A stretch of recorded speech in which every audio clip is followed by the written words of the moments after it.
at this point, seasoned pro that you are, you have to go to events and see these newbie writers coming along. What are the things that you've seen some of these newbie writers doing that what are the pitfalls that you see people that just don't have your experience doing and falling short? Well, I know something that I did, and I think every writer does it because maybe it's just a rite of passage. The giraffe with the neck too tall, the elephant with the ears too big, or uh, just that cliche writing that doesn't mean it's not good. It's just that it's been overdone. Um, and I think I did that, and I know I did that. I was talking about preparing for that workshop that I'm doing on August the 3rd, Tennessee Writers Workshop. I had some things that I did right and some things that I did wrong along the way. And one of the things was, if you get a call from an editor, don't agree to everything in your excitement with that first phone call. Write everything down and say thank you, and you'd like to review everything and look forward to working with them. And then calm down and don't give away the farm. What are some things that you want to make sure that you maintain then? I have on here, make sure you at least get 50% of your dramatic rights and your ebook rights, and hopefully you would not sign without a reversion of rights clause, and make sure it's free and clear for that reversion. Like if you sold them the dramatic rights, they get 50% of it. And the book goes out of print, those rights will come back to you, or you can get those rights, because in this day and age, dramatic rights are really a big thing. So the more you can retain of those, the better. And never sign a contract when your royalties are bundled. If you sell 4 books and they want to bundle the royalties all in one package, don't do that. That's really bad. I've done that. Don't do that. What's the consequence of doing that? So if your books are bundled in a royalty package, so the first book comes out and it doesn't sell very well, maybe.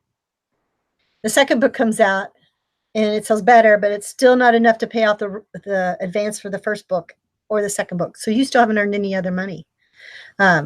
So if it's accounted separately, then the first book comes out, and if let's say you make a few dollars over your advance, you're going to get some more money. But if it's bundled together, you might not get any money ever, or you might not get any money until the 4th book starts earning out. So that was don't do that. So you write 4 books for one advance.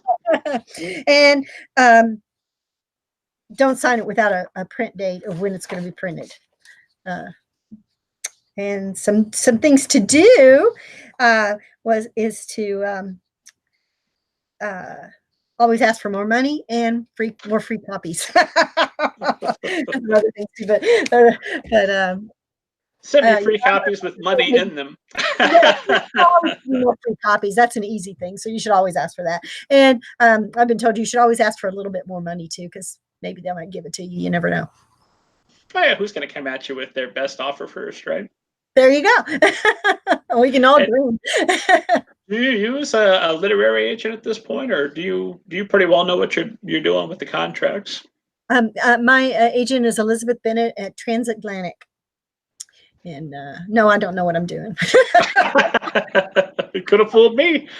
I learned a few things along the way, but it's nice to have an agent. I did not have an agent until I'd sold 90 books.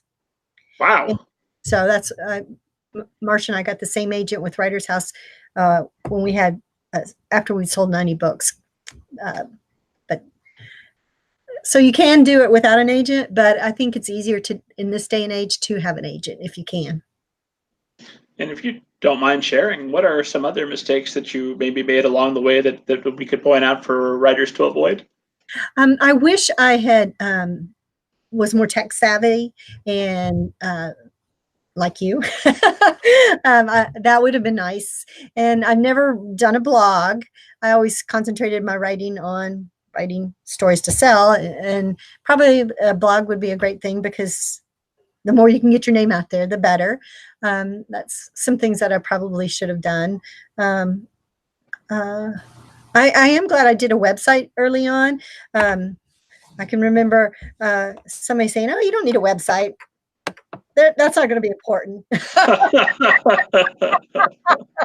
Wonder where that person is now. So I'm glad I did that, and I updated it along the way. And I work on my website every day. Actually, I do a little bit on my website in that time before I start work, between 6 and 7:30. I usually do a little bit on my website, and so keeping it current as much as possible is a good thing. And it's a very sharp website, by the way. I was very impressed when I went there and I saw the shapes moving around and everything staying interesting. And I also saw that you've got a YouTube channel with some videos that promote your books and celebrate some things. Do you edit those videos yourself? Most of them I have. The one for the narwhal problem, my newest book, was actually done by a 3rd grade class in Alabama. So that was pretty cool. They did that for me. And I saw they had you had a choir, a little children's choir, singing the mermaid song. That was very fun. I wrote the mermaid song, which that was my first song I ever wrote. So don't laugh.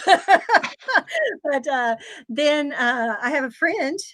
She is a fabulous musician, Diane Valentine, and she wrote the score for it. I had like a little melody picked out, but she wrote the entire score, and she had the kids perform it for that video. So that was really fun. Let us, I asked about mistakes. Now let us ask about triumphs. Let us live vicariously through you for a moment. What are some of the peak moments, the most, you mentioned the child that thought that the characters were coming with you, the child that said, you're a writer, and looked right at you. But where are some of the high points over a career now spanning almost 30 years that you can look back and say, yes, that was a good day? Well, you know how on Facebook they pop up memories from time to time? Mm-hmm. Not too long ago, there was a memory that popped up of me standing on top of a bus in New York City reading my story to kids. I was like, this is the best thing ever. that was a pretty cool moment. And I've just been really lucky to have a lot of cool moments. I was invited to Egypt to visit school in Egypt, and I was able to take my oldest son with me on that trip. So that was a pretty good moment to be able to share that trip with him. I've just been really blessed and really lucky. Debbie, I could talk your head off all night, but I won't, because I know you've got to get up tomorrow and you've got to get your social media updated and get right to the writing, and I don't want to keep you from it. So I will ask you this question as kind of a catch-all. What is the one piece of advice or multiple pieces of advice that you wish you had known back almost 30 years ago going into this that maybe would have made things a lot easier for you? Wow.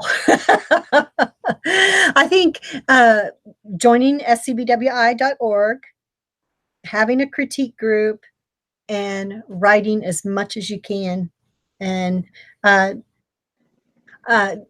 taking maybe classes if you can.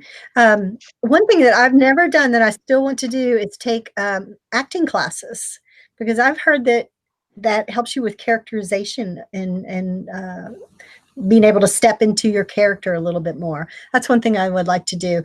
So I would recommend that. And of course, reading everything you can about writing and going to SCBWI conferences are wonderful. I was in Kentucky when I first started writing, and I don't know if the Mid-South chapter of SCBWI was in place at that time, but I never got to go to any of the conferences. And when I moved to different areas, I started going to the SCBWI conferences, and they are so helpful because not only do you meet authors who have published a lot, you also meet authors who have published a little, and you also meet authors who are still working. They're pre-published. So get a kind of a support group, a community of fellow people who are just doing the best they can to write stories just like you. And I think that support is invaluable, because it is a lonely, lonely little place in my little office here in my log cabin in Tennessee. And if getting out to chat with other writers makes it less lonely, and makes you less likely to quit, I think.